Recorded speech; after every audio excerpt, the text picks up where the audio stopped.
Arrasca e Yuri Alberto, barra Renato Augusto, barra várias pessoas, Felipe Melo, botaram as duas maiores torcidas do Brasil na final da Copa do Brasil. Então, bora falar sobre como foi isso. Fala, eu sou o Lucas. Fala, Felipe. Fala, eu sou o Pedrinho. E hoje a gente tá aqui para mais um vídeo do canal Cana Bola. Dessa vez vamos analisar a semifinal, a segunda perna da semifinal da Copa do Brasil. Os jogos de Flamengo 1, São Paulo 0 e Corinthians 3, Fluminense 0. Então aparece vinheta.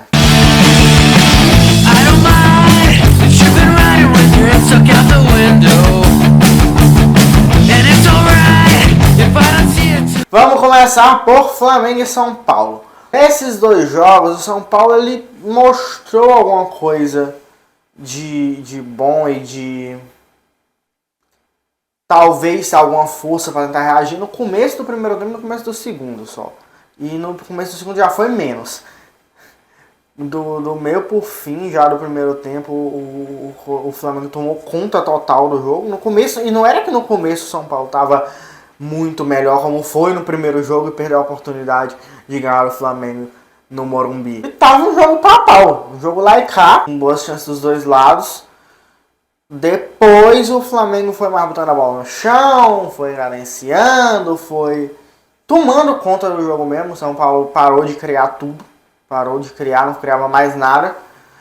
E com isso, o Flamengo ainda foi lá, fez o gol, golaço inclusive, do Arrascaeta. Passe lindo do Everton Ribeiro, jogadaço, e depois a bela finalização por cobertura do uruguaio.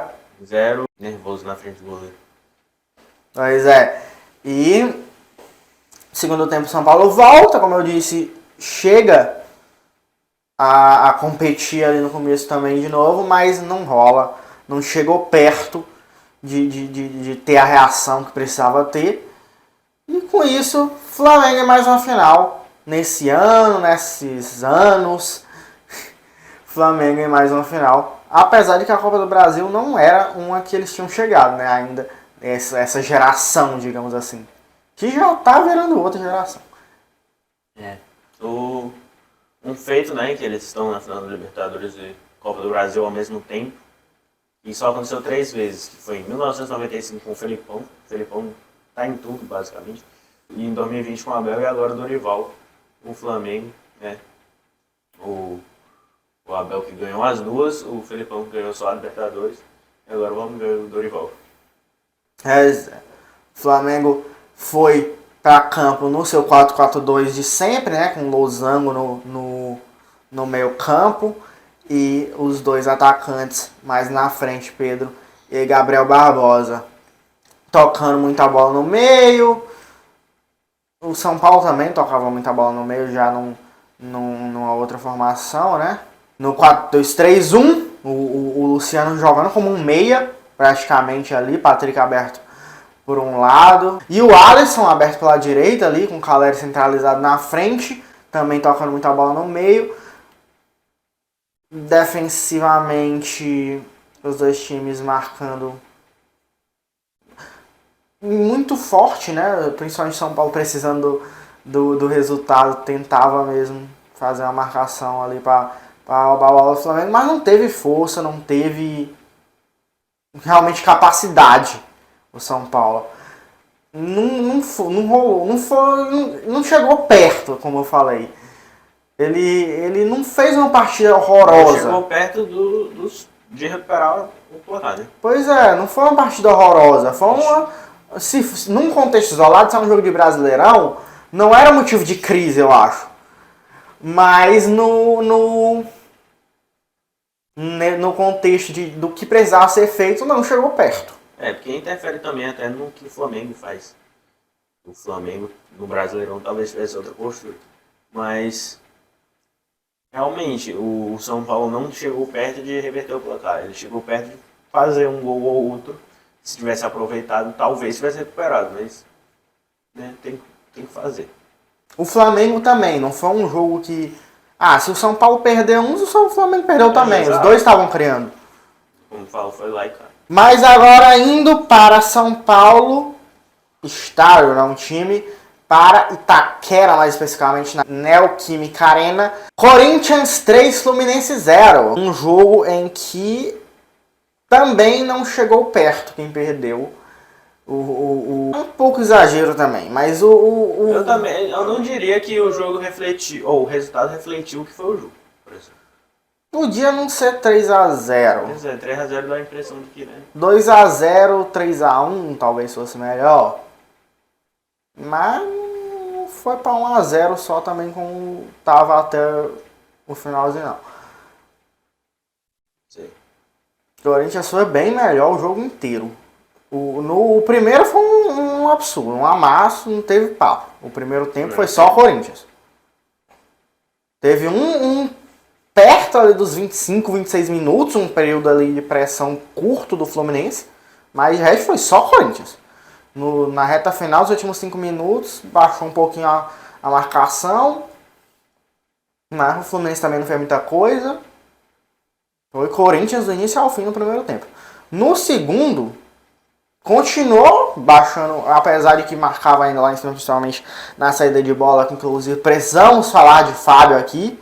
O Fábio tem muita culpa nesse cartório, principalmente no final atenua porque foi 3-0, mas se fosse 1-0, aí eu acho que tem que cobrar bastante o Fábio. Mas se fosse 1-0 era séria a coisa. Porque o Fábio ele escolheu praticamente entregar o gol. Porque o Fluminense tem seu estilo definido, muito bem treinado, que vem jogando desde sempre e que todo o time do Diniz joga. E eu acho que poucas vezes, se não tivesse sido nunca, eu vi um time treinado por Diniz chutando tanta bola pra frente na saída de bola. E quase sempre com o Fábio. E com o Diniz gritando lá na área técnica que era para parar de fazer isso e que era para sair por baixo. Inclusive mandando o Ganso voltar, mandando o Arias voltar, porque tem passes melhores para ajudar. Não era tudo bem, eu entendo. A pressão estava muito alta, é difícil. Uma hora ou outra ia ter que dar um chute para frente, sim, é óbvio. Mas toda hora não, sendo a proposta sendo outra e com o técnico dizendo o tempo todo que é para manter a proposta. Numa dessas sai o gol nisso, a culpa é do Fábio. Se sai na saída curta, se o Corinthians na pressão alta recupera a bola, faz um gol por causa de um erro ali na saída curta, a gente botou na conta do Diniz. Mas sendo o contrário, aí a culpa é do Fábio que optou por fazer o que o técnico estava mandando fazer. E ainda erra o chutão, entrega no pé do adversário e demora para voltar pro gol e leva o gol de longe. É uma falha absurda.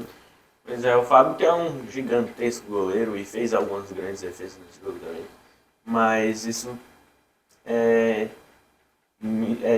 básico.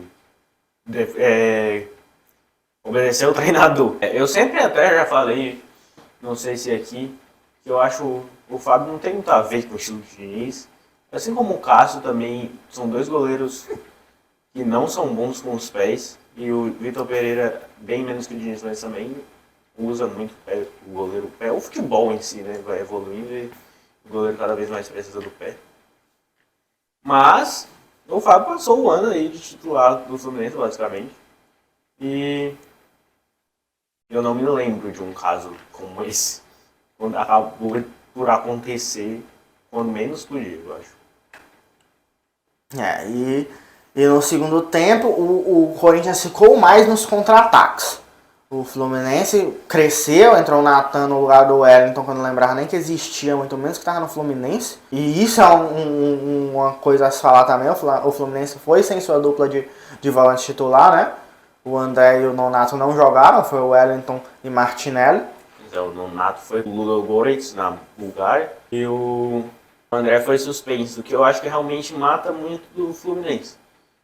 Sair de André para o Wellington. Porque o André, assim, é um cara que joga muito, sou fã desse menino. E acho que vai ser um cara que vai vai para a seleção brasileira futuramente, vai para a Europa, não com o Ludogorets, por exemplo, mas com um time maior. E isso pesa muito. Uma peça, ainda mais num time como o Fluminense, uma grande peça assim prejudica muito. E o Fluminense cresce com a saída do Wellington, a entrada do Natan, começa a ter mais volume. Mas quantas grandes defesas vocês se lembram do Cássio no segundo tempo? Eu lembro até no primeiro, mas... Eu me lembro de algumas, mas acho que o Mário foi no primeiro mesmo. Mas no segundo tempo o Fluminense tava com mais volume, tava mais perto da área, mais perto do gol. Mas quem criava a chance era o Corinthians no contra-ataque que ele lá.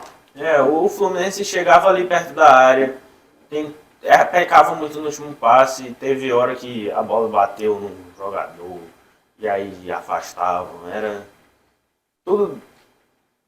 Na hora de dar certo não dava. Na hora de tirar o 10, como se fala. Pois é, e por isso pra mim o Corinthians foi melhor do início ao fim da partida, no primeiro tempo principalmente, em uma disparidade absurda.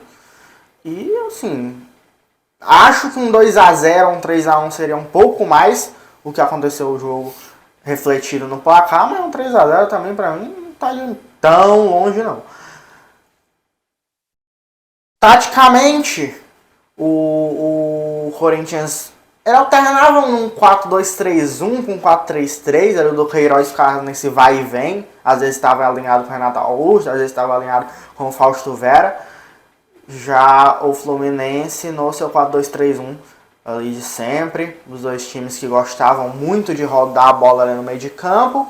O Corinthians, como eu disse no segundo tempo, passou a usar mais só os contra-ataques, né? Mas os dois times, quando recuperavam a bola, iam em velocidade, né? Iam em contra-ataques. Mas a questão é que no segundo tempo, quem ficou com a bola na maior parte do tempo foi o Fluminense. E, como eu disse, né? O Corinthians marcando muito alto, marcando lá em cima, pressionando, essa marcação por zona pressionante. Não é individual, é por zona mesmo, mas sempre sufocando quem tá com a bola. Parte para cima de quem tá com a bola, pressão pós-perda, que diminuiu no segundo tempo, diminuiu depois do 1x0, principalmente no final do primeiro tempo. Mas tinha essa questão de vamos pressionar, não vamos deixar esses jogadores saírem do jeito que eles gostam. E essa estratégia do Vitor Pereira funcionou muito bem, marcando muito bem dessa forma.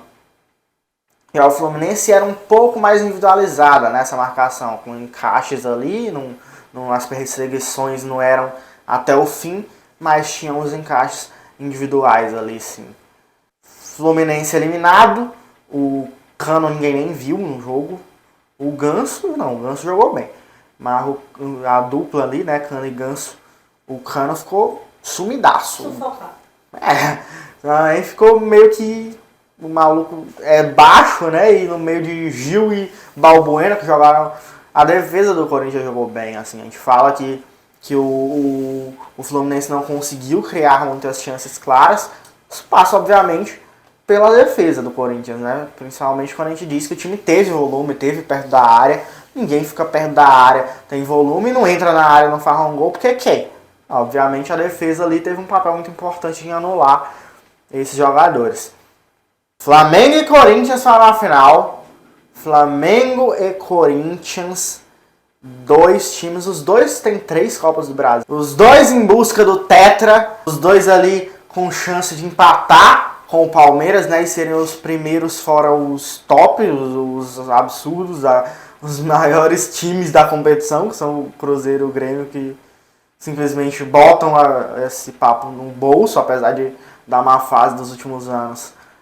Botam a discussão Copa do Brasil no bolso sempre. E Flamengo ou Corinthians vai estar nesse patamar ali do Palmeiras, de ser o primeiro abaixo dessas duas entidades da competição. Diz aí nos comentários assim que tu acha que vai ganhar. A gente já disse no nosso react, né? Que talvez tu tenha vindo de lá.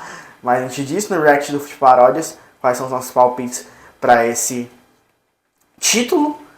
E bora assistir, porque, assim, sinceramente, para mim essa Copa do Brasil foi sensacional. Que Copa do Brasil maravilhosa, a gente só viu jogo bom, só teve coisa incrível. Sim. Tudo errado, esse final é horroroso. Pode ser, mas foi massa de algum jeito. Não muda que foi bom, não muda que foi um jogaço entre Corinthians e Fluminense, não muda que foi ou dois jogaços, no caso, entre Corinthians e Fluminense. O segundo entre Flamengo e São Paulo nem tanto, mas o primeiro foi bom, o São Paulo em cima levando os gols. Nas quartas de final, nossa senhora, São Paulo e América foi incrível, Fortaleza e Fluminense foi incrível, Corinthians e Atlético foi uma virada épica, Flamengo e Atlético Paranaense, enfim, só jogar, só confronto gigantesco que aconteceu nessa Copa do Brasil, foi maravilhoso.